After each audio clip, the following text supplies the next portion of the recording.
11 नवंबर को बिहार के दूसरे चरण के तहत मतदान होना है। इसको लेकर सभी पार्टियां जोर आजमाइश कर रही हैं। पीएम मोदी लगातार बिहार दौरे पर आ रहे हैं। इसी क्रम में शुक्रवार को औरंगाबाद से उन्होंने हुंकार भरी। पीएम मोदी ने कहा कि कांग्रेस ने छोटे किसानों को कभी पूछा तक नहीं। ये मोदी है जो किसानों की सच्ची चिंता करते हैं। हमारी सरकार किसानों को सालाना 6,000 रुपए की सहायता राशि देती है।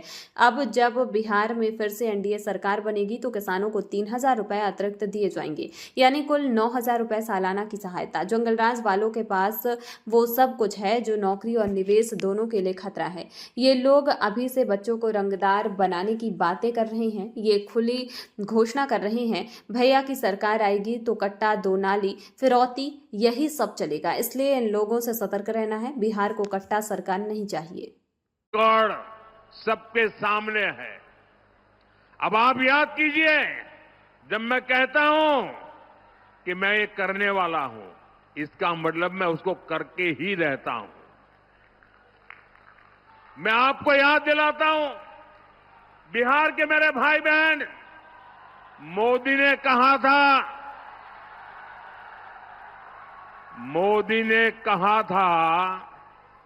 राम मंदिर बनेगा। आप मुझे बताइए, मंदिर बना के नहीं बना? मंदिर बना के नहीं बना? डंके की चोट पर बना के नहीं बना? 500 साल का अधूरा काम पूरा किया कि नहीं किया? मोदी ने देश को वादा किया था और मैंने कहा था कि आर्टिकल 370 की दीवार गिरेगी। आप मुझे बताइए, 370 हटा के नहीं हटा? 370 हटा के नहीं हटा? और मोदी ने बिहार की इसी धरती से पहलगाम हमले का बदला लेने की बात भी कही थी। और फिर आपने ऑपरेशन सिंदूर में तबाह होते पाकिस्तान को भी देखा है। मैंने बिहार की धरती से कहा था, वो किया कि नहीं किया? साथियों, मोदी ने वन रैंक वन पेंशन, हमारे देश की रक्षा करने वाले, हमारे देश के वीर जवानों, हमारे फौजियों को वादा किया था, हम वन रैंक वन पेंशन लागू करेंगे। आज 7 नवंबर को ही वन रैंक वन पेंशन लागू हुए 11 वर्ष हो रहे हैं। 11 वर्ष। हमारे सैनिक परिवार 4 दशकों से वन रैंक वन पेंशन की मांग कर रहे थे, लेकिन कांग्रेस हर बार उनसे झूठ बोलती रही। कांग्रेस ने 500 करोड़ रुपए दिखाकर कहा था कि लो ओआरओपी लागू हो गया, और उसके बाद भी उसने पूर्व फौजियों से किया वादा कभी नहीं निभाया।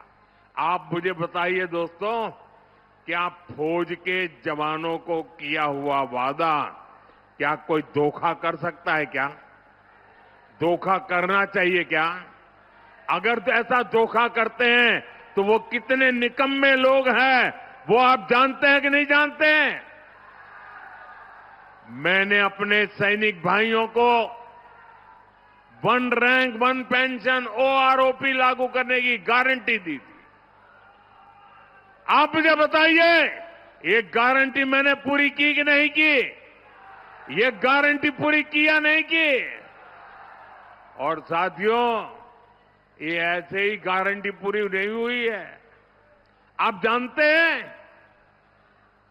इन 11 सालों में हमारे जो फौजी भाई बहन हैं, जो निवृत्त फौजी भाई बहन हैं, उनके परिवारों को कितना पैसा मिला है?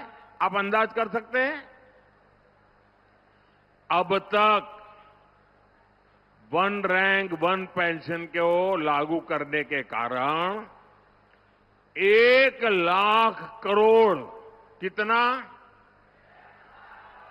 कितना कितना ये आरजेडी वालों को 1,00,000 करोड़ कैसे लिखना, एक के पीछे कितने बिंदु लगेंगे, वो उनको इतना भी समझ नहीं आएगा।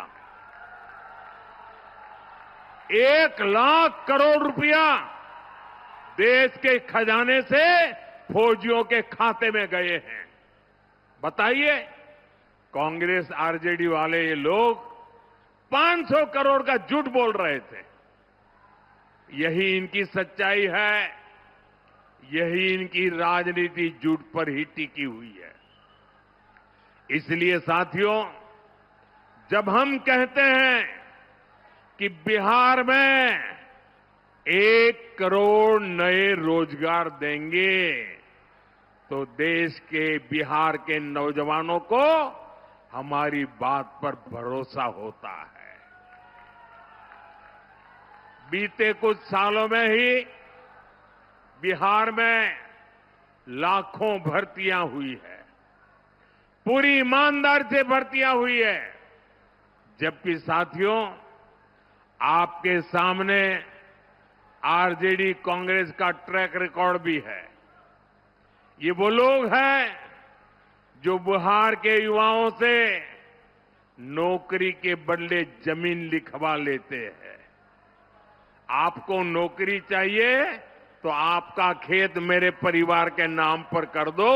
ये खेल चला, अदालत ने भी माना और आज ये जमानत पर बैठे हुए हैं। जांच एजेंसियां इनकी जांच कर रही है। ये जंगल राज वाले जमानत पर चल रहे हैं। ये आरजेडी कांग्रेस वाले बिहार के युवाओं को कभी भी नौकरी नहीं दे सकते।